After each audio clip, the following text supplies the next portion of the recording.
to my channel. This is your girl, Angelica. And kung bago ka lang dito sa aking channel, huwag mong kakalimutan na pindutin niya ang subscribe button and that tiny bell beside that so every time na lagi ako may upload na video, lagi ka rin updated. Alright, so meron na naman tayong bagong video. Oh my god. Akalain mo yun. May bago na naman akong upload. Medyo nakakabawi-bawi na rin ako sa wakas. Yan, dahil ngayon ay Holy Week. Actually, ngayon ay Saturday night. Ngayon ako nag-film. And yan, dami kong daldal. So for today's video, tayo ay gagawa ng do-it-yourself or DIY eyebrow tattoo. Yes, dahil ngayon ay summer na. At napapalapit na rin ang aking araw ng pagpunta sa beach. At tayo, syempre, aaraw tayo doon, mag-swimming tayo doon. Syempre, gusto mo naman pag-ahon mo, may kilay ka pa rin. Kaya gagawin ko itong video na ito. Aminado naman ako na hindi kagandahan yung aking kilay at hindi ako nabiyayaan na ng makakapal na buhok sa kilay. Kung napapansin nyo naman.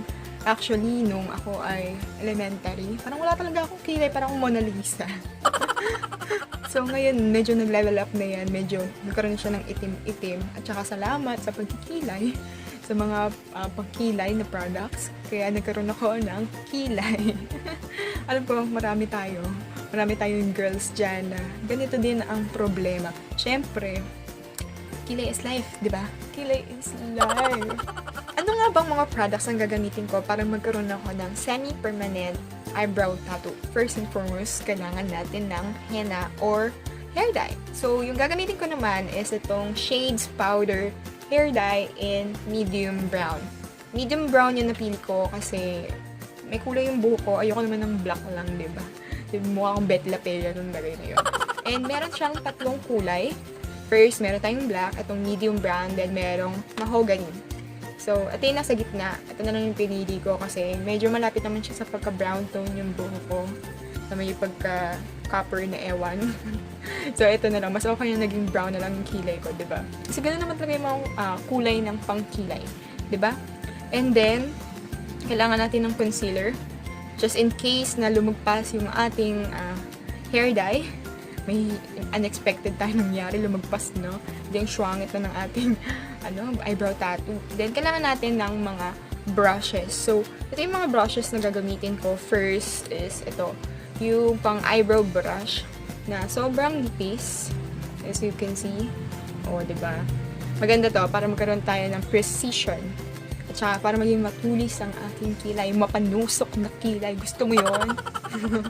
Then, next, kailangan natin ng spoolie. Pang-brush up lang ng ating kilay. And also, kailangan natin ng flat na brush para sa paggamit natin ng concealer kapag lumagpas ang ating pangkulay ng kilay. Diba? So, yun lang naman yung mga products na kailangan natin gamitin for this video. So, kung gusto nyong malaman kung paano ko gagawin to sa aking sarili, just keep on watching. Alright, doon muna tayo sa kiniklaim ng product na to. First is 100% gray hair coverage. Di man tayo mag-expect na magiging ganun ka medium brown yung kulay ng ating kilay since black yung aking kilay, di ba? Then next, long-lasting. No ammonia and no harsh odors. So, ito ay ammonia-free yung product na to. That means, dahil nga gagamitin ko yan sa aking kilay, hindi siya yung stingy yung amoy. Hindi nakahilo yung amoy. Then, I just want to share this to you guys na yung ammonia talaga, nakatulong talaga siya sa mga hair dye para lumabas yung color, mas lalong tumingkad yung color sa buhok. But since ito ay walang ammonia, that means hindi masyadong kapit yung kulay niyan pagdating sa buhok. Then next is non-metallic, vitamin enriched, does not stick, good for several uses, and easy to use. Then next, mga directions, nakalagay dito sa may gilid, nakalagay directions, mix 9 grams of shades. So, ito ay 9 grams, consists of 9 grams.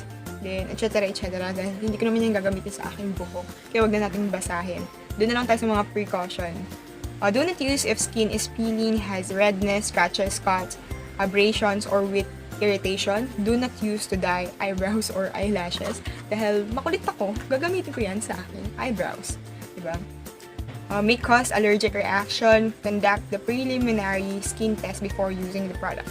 So, sa mga makakanood ng video na to, gawa muna kayo ng patch test sa inyong skin para malaman nyo kung may irritation bang mangyayari bago nyo ilagay sa inyong kilay. Then next, not for children below 3 years old, keep out reach of children, contain, hindi ko alam basahin. Wear gloves and cover neck and shoulders with cape or towel. Color result may vary depending on current state of hair. So, ayun yung mga precautions. Ang hindi ko lang naman nasunod doon is gagamitin ko siya sa kilay. Dahil nga makulit tayo. And, tingnan natin yung laman nitong product na to. Okay. So, first, ayan o. Nakita nyo. Meron tayong lagayan dito. O, ayan. May container tayo. Then, andito nakalagay yung ating powder hair dye. And, meron tayong papel dito. Nakalagay lang naman dito mga mahalagang mga paalala. And, skin patch, kinembang. And, back-to-back yan. O, diba? May English at saka may Tagalog instructions. Yan. So, yun lang naman. So, dito ko na lang ilalagay yung ating gagawing mixture para sa ating kilay. And now, bubuksan ko na itong ating powder hair dye. Okay. So, ayan. Meron pa siyang takip sa loob. And tanggalin ko na. Okay. Dahan, back to back. And, ayan siya. Nakita niyo ang kulay. Ayan. Then, magsasalin lang ako dito sa ating container. Nakasama doon sa ating binili. And, bago ko makalimutan kung magkano itong powder hair dye na to. Ito ay 63 pesos. Nabili ko po siya sa Watsons. Ewan ko, parang feeling kong mahal nito. Titignan ko sa ibang Watsons kung magkano to. Kasi nabili ko to sa loob ng Watson sa may SM. So, maglalagay lang tayo ng powder dito. Oops, I think okay na yan. Ganyan kadaming product.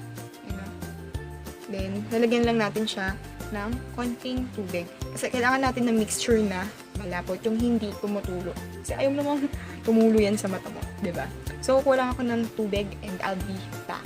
So, I'm back and nakakuha na ako ng tubig. Yung tubig nilagay ko lang dito sa may takip nung bottle nitong powder hair dye.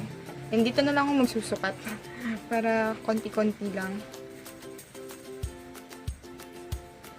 Oops. So, yan, nakapagpatak na ako. Then, haluin na natin. So, ito na yung ating mixture ng product. Ayan. Konti lang siya. And as you can see, hindi siya tumutulo. Dapat ganyang kalapot yung mixture natin. So, ayan. Mag-start na akong maglagay sa aking kilay. And pagpasensyahan nyo na yung aking face dahil bare face talaga yan. Kasi, tutulog din naman ako. Maghihilamos din ako after ko nitong maglagay ng hair dye na to. Siyempre, hugasan natin yung ating mukha. Kaya hindi na ako nagayos. And as you can see, meron na naman akong mga tigiyawat sa aking face. Yan, dami ko naman dalda. So, let's start putting this product. At hindi na ako magsasalita sa part na yan. Kasi syempre, dahil kilay yan. Tsaka eyebrow tattoo to. Kaya kailangan, concentrate. Concentrate.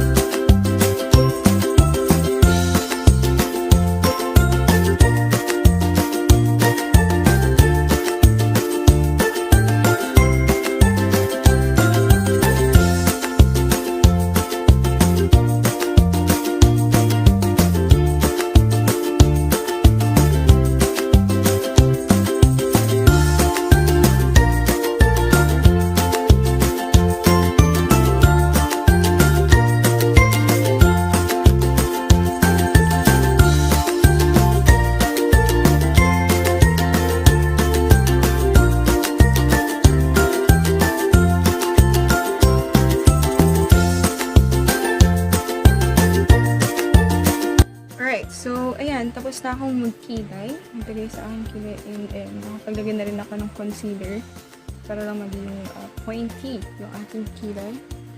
And as you can see, medyo hindi pantay yung aking kilay. Pero okay lang yan. So, papatagalin ko lang siya ng 5 minutes sa aking kilay and then babanlawan ko siya. And time check tayo ngayon ay 1:10. And I'll be back after 1:15. Then I'll wash off ko na siya. So, I'm back and it's already 1:15 as you can see. And Hugasan ko na siya and I'll be back para sa result ng ating DIY eyebrow tattoo. Hi guys! So, I'm back after washing it and ayan na ang itsura ng ating kilay after kong i-wash. And ginamitan ko nga pala yan ng facial wash. Sinabunan ko tong aking kilay para matanggal naman yung excess product sa aking kilay. And look at that! Ayan, so may kilay na ako for 3 days kasi karaniwan naglala siya ng for 3 days. And, tada! Ilang araw na akong hindi magkilay and on the go na ako, diba? And medyo madami pa tayong natirang products. Ayun o, nakita niyo ba yan? Madami pa yan. Pang isang kilay pa ulit yan or isang pair ng kilay pa ulit yan. For me, this is really a good hack kung tamad ka magkilay katulad ko kasi ako, pag papasok ako sa trabaho, hindi talaga ako nagkikilay sa bahay. Sa biyahe na ako nagkikilay kasi sayang sa oras, diba? And minsan, hindi na din talaga ako nagkikilay kasi tinatamad na talaga ako. For those girls na tamad like me na magkilay, I really recommend na mag-eyebrow tattoo na lang din kayo para ilang araw na kayong may kilay, diba? On the go na kayo like me. And if you enjoy and like this video, don't forget to give it a thumbs up. Comment down below kung ano pa yung gusto nyo i-try ko dito sa aking channel. At kung hindi ka pa nakapag-subscribe dito sa aking channel, huwag mo kakalimutan na mag-subscribe. And see you on my next video.